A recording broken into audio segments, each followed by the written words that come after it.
আমাদেরকে hospital authority national burn unit থেকে জানিয়েছেন ওনারা চিকিৎসার প্রয়োজনে যত রকম প্রস্তুতি দরকার সকল প্রস্তুতি সম্পন্ন করেছেন।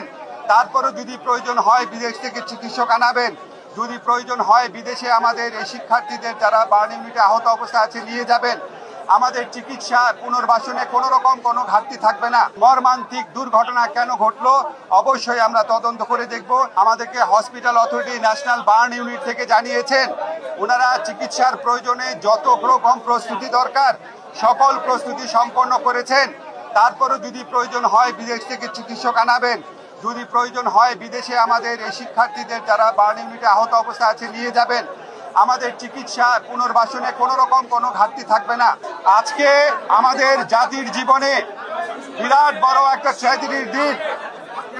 এত বড় ট্র্যাজিক ঘটনা, বিয়োগান্ত ঘটনা আমাদের জাতির জীবনে আগে ঘটে নাই। আজকে উত্তরায় মাইলস্টোন কিন্ডারগার্টেনে যেই বিয়োগান্ত ঘটনা ঘটেছে, এই শোক, এই দুঃখ ভাষায় প্রকাশ করার মতো না। আমাদের গোটা সরকার, বাংলাদেশের মানুষ, ডাক্তার সমাজ সবাই শোকাহত। আপনারা দেখেছেন আমাদের আমাদের বাকি উপদেষ্টারা মাইলস্টোন স্কুলে গিয়েছেন, সিএমএইচ হসপিটালে গিয়েছেন।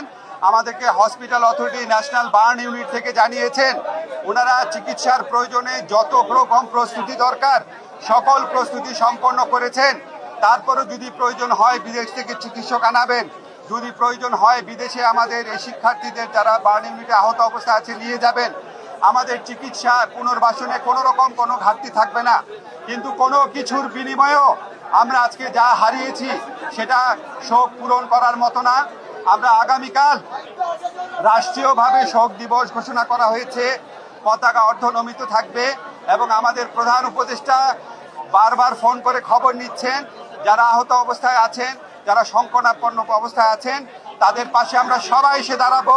তাদের চিকিৎসার জন্য আমরা সমস্ত ব্যবস্থা গ্রহণ করব এবং এই বিয়োগান্ত ঘটনা, এই মর্মান্তিক দুর্ঘটনা কেন ঘটলো অবশ্যই আমরা তদন্ত করে দেখব। এই ব্যাপারে প্রয়োজনীয় যা ব্যবস্থা নেওয়া তা নিব।